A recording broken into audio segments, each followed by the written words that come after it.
Hello, organic viewers who may be viewing this with an ocular node of some variety, and welcome to Dedmek Plays The Banner Saga, Part 13? Anyway, we've arrived at the town of Wormtoe after crossing the wastes, which was not as harrowing as I expected, but anyway, the Varl find you before you see them, not surprising with this many people behind you. With weapons drawn, they demand to know why you're here, but back down when Ivor tells them he's come to see someone named Krumir. Okay. Well, I'll be damned. I think I like this guy already. He's pretty cool. Krumir, it's been a long time. Yeah, it has. So what brings Yngvar to Wormtoe with his very own village of humans? Bad news. A dredge are coming down from the north. We barely made it this far. That is dire news. Come on, we have food. We'll discuss more in the meat house. As you follow the old Varl into their meager town, you catch him quietly saying, "If it were anyone else." Man, that guy is unflappable. I've talked with the warriors here. I'll be honest with you. Half want to go north and find out what happened at Blotsbelker. Some think we should go to Grofheim instead. None of them are happy you are here. What do you think? If I had it my way, I'd stay here and let the dredge come. Well, I don't think that's a real option. But you made this a problem, didn't you?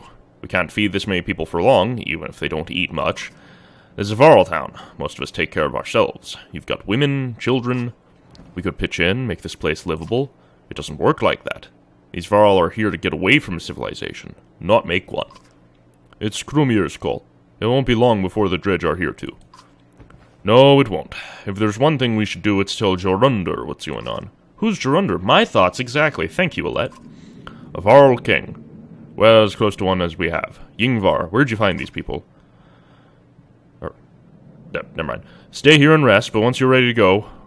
Once yours are ready to go, we do. That's a weird way of phrasing it.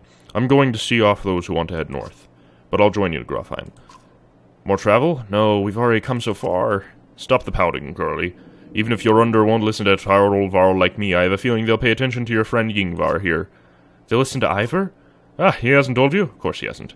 Do what you need to, but don't be long. So, we're gonna head to Grofheim, then. That's interesting, because I think that's where Ubin and Hakon are heading. Alright, so we got some people to talk to. We need some food. Bad. Oh, holy shit, we can buy supplies on the cheap here. Yep, and... yeah. Let's, re-equip and promote... well, just re-equip some people. What do we got? Alright, oh, we got that oil stuff. And the obsidian powder. The only two people who can use that are Rook and the other dude. Why don't we give the boat hook to Rook so his armor break gets a little bit better. And the oil to Ivor. And this necklace we'll give to... wait, what does this do? One armor break? We'll give the unicorn horn, or the narwhal horn, to Mogan, and the Bjarken rune. Come on, to Hogan. And I think that should work. Oh yeah, and we're replacing Alette with Krumir. Nothing personal, Alette, it's just we need all the Varl we can get. Do I want to have Egil or Onif and Ekkel?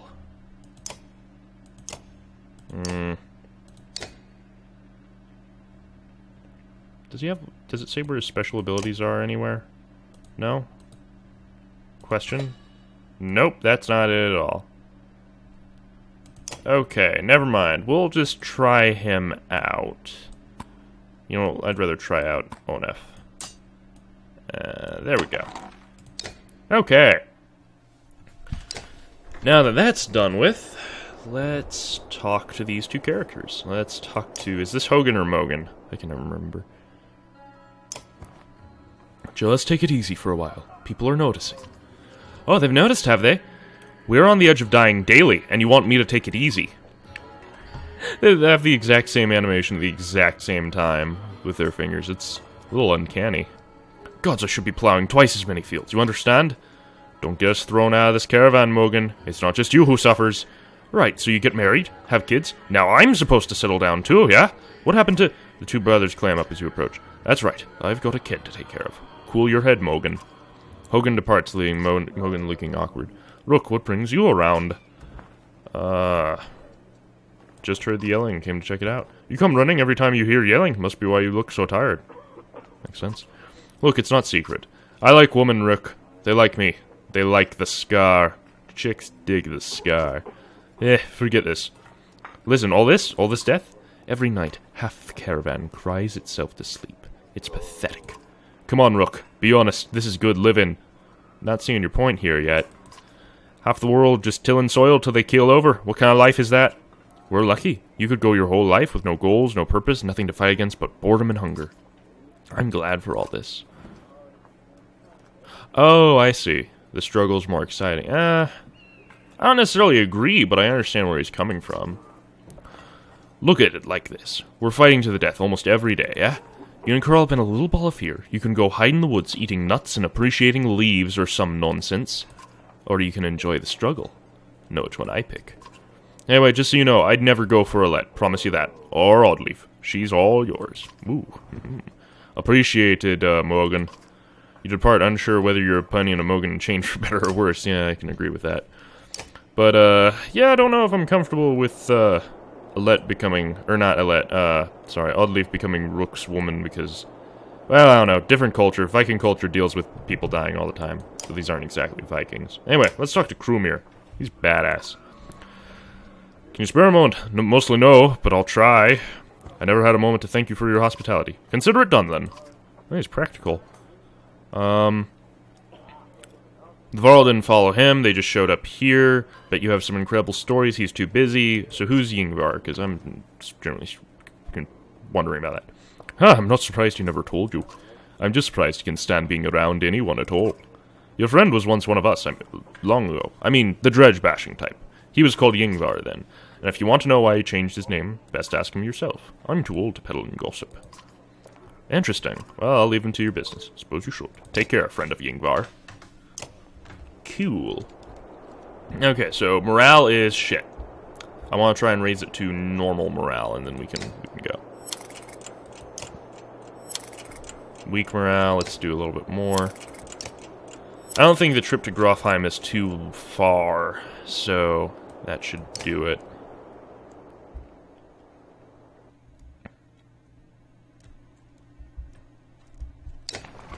Okay, and we're off. Grofheim is quite a few days out. But nothing's worse than crossing the way. It's nothing worse than crossing the waste, I imagine. Alright, then we should be fine. If there's anywhere you might be safe from dredge, it's there. You steel yourself for another long march, and half the town of Wormtoe joins you. Holy shit, that's a lot of Varl. Now you got more supplies. We could have rested even longer if we wanted to.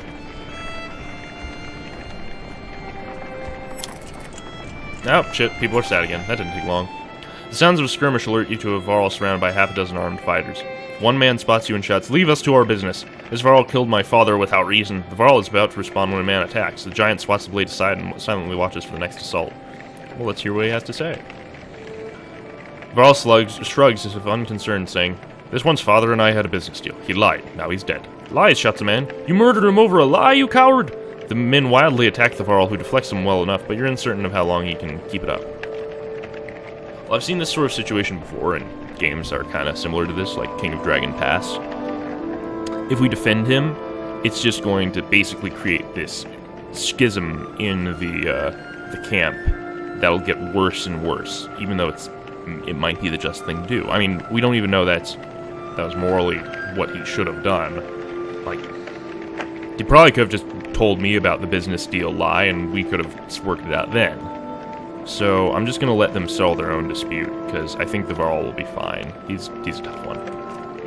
You quickly decide this minor scuffle between man and Varl is not worth the caravan's precious time, and none of your business besides. Your warriors return with you, some more reluctantly than others. Well, I hope that was the best decision. Our morale went up, so that's something.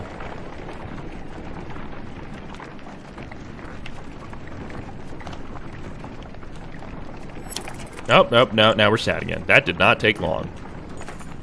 Some clansmen have discovered a large patch of wild fruit. When you approach, you see some people have begun to sample them. A mother frets about whether they're safe after overhearing one of the children say that tastes funny. Others start gathering by the basketful. Let's observe someone who already ate some. You note the slurred speech of a young man partaking of the fruit. Besides a little drunk, he seems perfectly fine. Let's take a bite myself. You pause after swallowing and feign choking. Alette rushes to your side in a panic, but your laughter soothes everyone's concern. Soon, everyone is a little tipsy from the fermented fruit and spirits are high. Oh, Well, that's great. Wouldn't that be cool in real life, though? Like a drunk fruit? Drunk berries or something? Probably wouldn't really work out, since that'd basically just be rotten berries, but whatever. You haven't seen Alette for much of the day. When you do find her, she's returning to camp alone, and from a fair distance away, looking rather sullen. She keeps her eyes on the ground as you approach. Let's just ask her what's going on. I feel like things are changing so quickly, she eventually confides. It's not just that, everything is going so wrong. I've been talking to Ekel a lot, this gets your attention. What has he been telling you? He told me how he and Onif are kin. Ekel had a sister who married Onif, but she died a long time ago. They've been bound since, but then Onif left without him. Just left him behind without a word. That's why he came after us.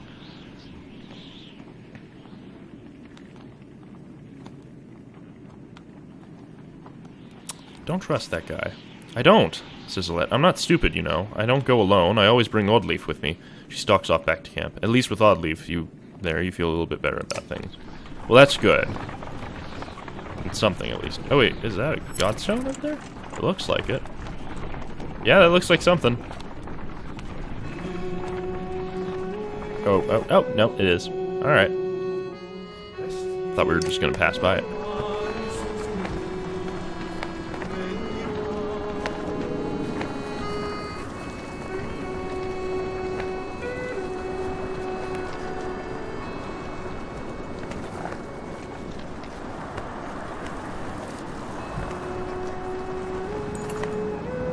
The godstone of Marek looms into view. Upon it carved a great ocean beast. Jagged stones jut out of the snow like shark fins. It's hard to imagine the Nordfelling wastes being filled with water at one time, but the godstone stands as a reminder of the vast lake it used to look across. A blessing, shouts one of the men in your caravan, holding up what looks like a silver coin. It's a fish scale, he says, pointing out the rainbow pattern that shows in the sunlight. Soon a curious child has found another hiding in the snow, and then a third is discovered. Perhaps they'll bring us luck over here, and before long the little caravan has become obsessed with gathering the shining scales. Well, it seems to raise morale, so we want to just, cut them off immediately. But we can't stay here too long, so, as usual, we'll take the middle route. When you awake to find people still searching through snow and shrubs, you call it off. We can't spend another day here, you tell them. Be glad for the luck you've found, and let's go before it runs out. They fret and moan, but eventually you get them back on the trail. Oh, that made them sad! On the other hand, we might have had to be attacked by Dredge or something, so...